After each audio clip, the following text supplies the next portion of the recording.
I could be the one you talk to when you're feeling down. I could be the one you run to when the moon hits the ground. I can say what I'm feeling, but the words just don't come out. If you ever feeling lonely, girl, just know I'll come around. 'Cause I've traveled so far just to get to where you are. And I know that you're broken, but that makes you who you are. So pick up the pieces and show me you mean it tonight.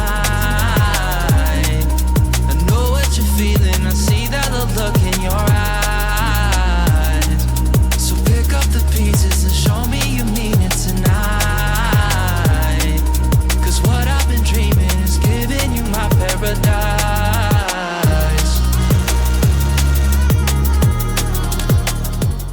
Marahil marami sa inyo yung nag-aabang ng review ko dito sa pinakabagong Suzuki Raider 150 Fi Pearl Bright Ivory. So, in this video guys, ayan, kasama na nga natin itong pinakahihintay yung motor. Yung pag-uusapan natin dito is yung specs, features, at syempre yung updated price. Kaya naman tara, samahan nyo ikutan itong motor na to. Let's go! So, sa mga nag-aabang ng color variant na Pearl Bright Ivory ni Suzuki Raider 150 Fi, finally guys, meron na tayo nakita dito sa LYR.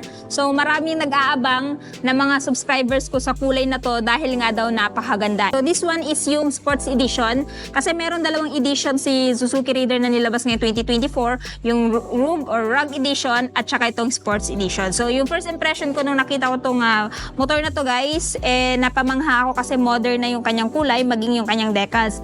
Tapos kung mapapansin nyo guys, hindi siya ganun ka-colorful, medyo plain lang siya, tapos meron siyang color combination na matte black at ayan, Pearl Bright Ivory, no? Pero kung titingnan natin, para siyang dirty white. Pero yung tawag sa kanya is Pearl Bright Ivory. Tapos dito, glossy yung kanyang texture, while dito is nakamat.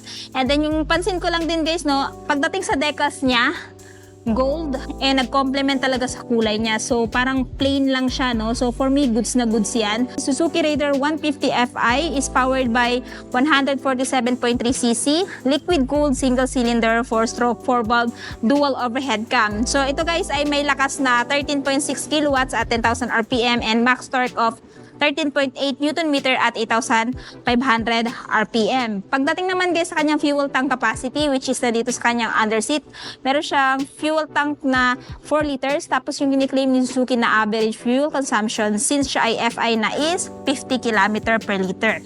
Pero it may vary pa rin guys sa throttle habit ng driver. Kung malakas kang magpatakbo, well, hindi mo maabot yung kini-claim ni Suzuki na 50 km per liter. Pero kung takbong pogi ka lang, ayan, kayang-kaya mo yung abutin.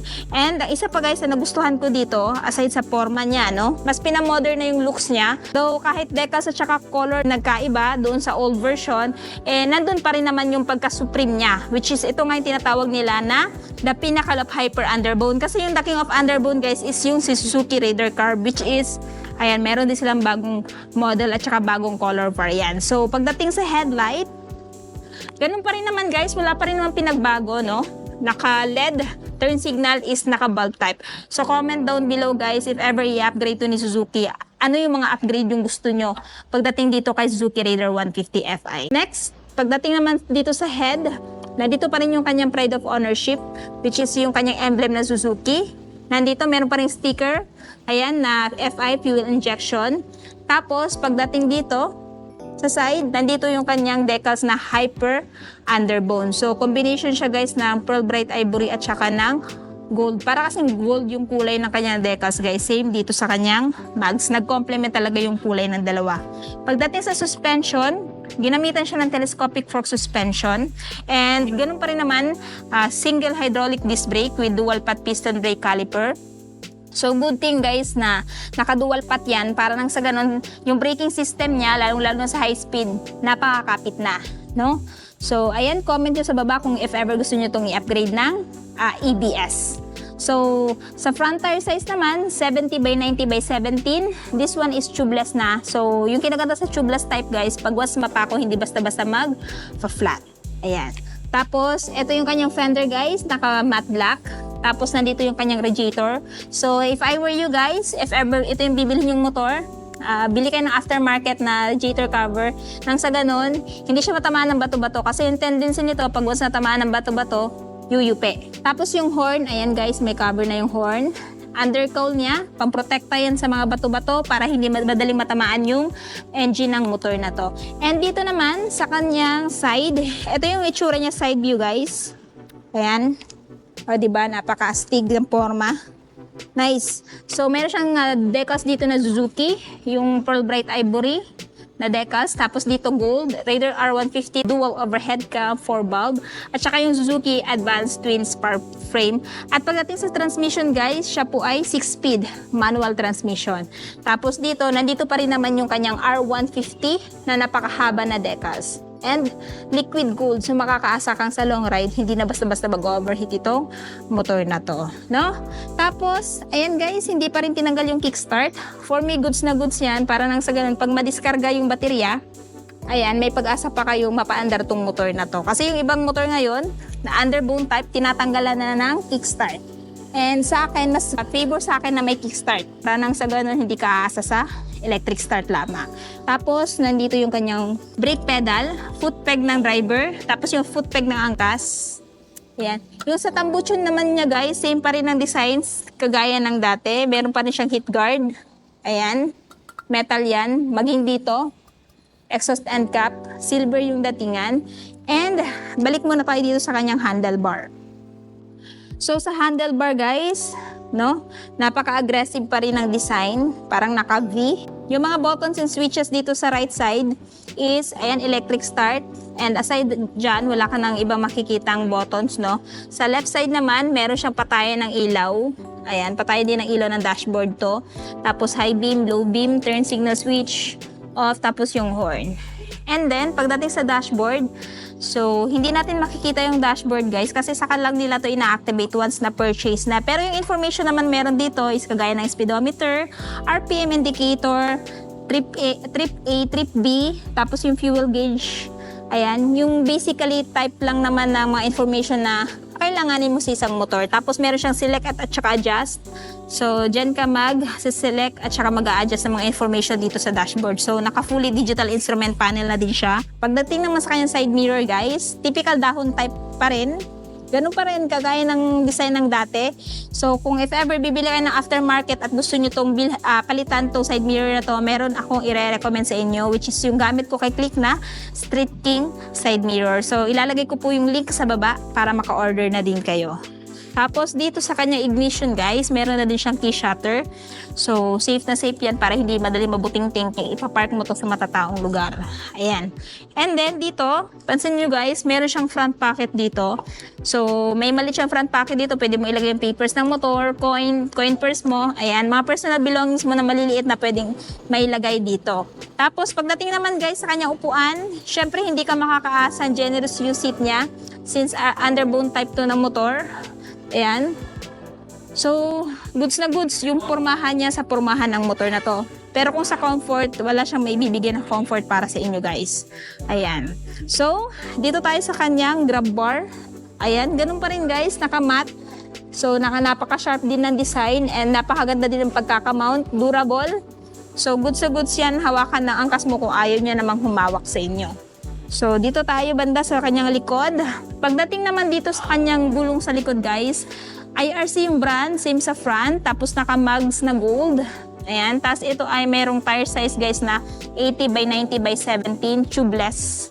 So, pag mapako to, hindi siya basta-basta magpa-flat. So, may iiwan lang yung pako dito, guys. At saka siguro nakauwi na kayo before nyo pa napansin na napako kayo. So, yun yung advantage kung bakit mas maganda yung tubeless kaysa doon sa tube type. So, braking system is single hydraulic disc brake and single pot piston brake caliper. Suspension naman na ginamit guys is monoshock swing arm suspension. Tapos sa tail naman, ayan, full assembly pa rin. So, comment down below kung gusto nyo itong i-upgrade ni Suzuki ng LED. Ayan. At kung ano pa yung gusto nyo i-upgrade dito sa motor na to, i-comment nyo na din sa baba, no? Para nang sa ganun, malay natin by next year, i-upgrade na nito ni Suzuki. Tapos, dito naman guys, nandito pa rin yung ilaw ng plaka, yung plate holder. May sticker pa rin na Suzuki, which is yung brand niya. At saka yung napakahaba niyang rear fender. Tapos dito sa side, ito yung looks niya sa side. Ayan, so parang nangibabaw yung kulay ng gold guys, no? Tapos yung pearl bright ivory niya, napakaganda. Tsaka napakaganda din ng paint job guys. So pag malikabukan, hindi masyado halata kasi hindi siya ganun kaputi. Para siyang dirty white tingnan sa personal, no? Tapos dito, ito yung kanyang chain cover, swing arm niya, foot peg ng angkas of course. Tapos yung kanyang 6-speed manual transmission. Ayan, merong nakalagay dito guys na gear niya. So 1 down, neutral, and the rest is up. Ayan. Tapos dito guys, yan yung looks niya. Ayan. So, comment down below kung ito ba yung tipo ng motor na bibili nyo this year. Gusto kong malaman. Ayan. So, ngayon naman guys, talakayin natin yung kanyang seat height kung abot nyo ba.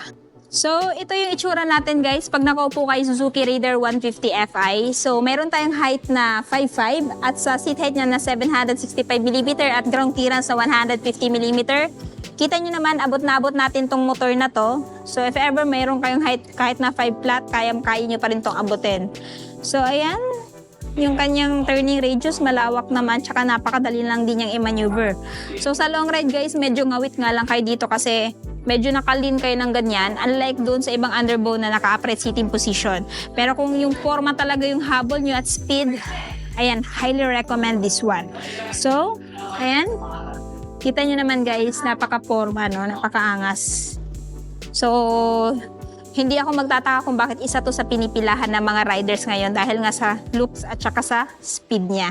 So, ngayon naman guys, talakayin natin yung kanyang updated price. So, sa mga interested dito kay Suzuki Raider 150 Fi, the pinnacle of hyper underbone 2024 model per bright ivory. This one guys ay merong updated price na ayan, spot cash is 119,900. Pero kung gusto nyo ng hulugan, down payment is 9,232 at monthly sa 3 years na 5,599 at rebates na 200. So this one guys is available sa may LYR Marketing Corporation. So along the highway lang siya guys ng Kanokotan. Nasa gitna po siya ng Kawasaki Crib at ng Honda Big Bike. So, ayun na guys, tapos na nga natin ikutan tong si Suzuki Raider 150 Fi. Ano yung masasabi niyo sa motor na to? Sulit pa ba siya sa presyo niya? At ano yung katangian niya kung bakit siya i-consider yung bilhin ngayong 2024? I-comment nyo nga sa baba. At syempre kung bago pa lang kayo sa channel ko at hindi pa nakapag-subscribe, huwag kalimutan mag-subscribe para ma-notify kayo once may bago tayong upload. So yun guys, hanggang dito na muna tayo. Ride safe and peace out!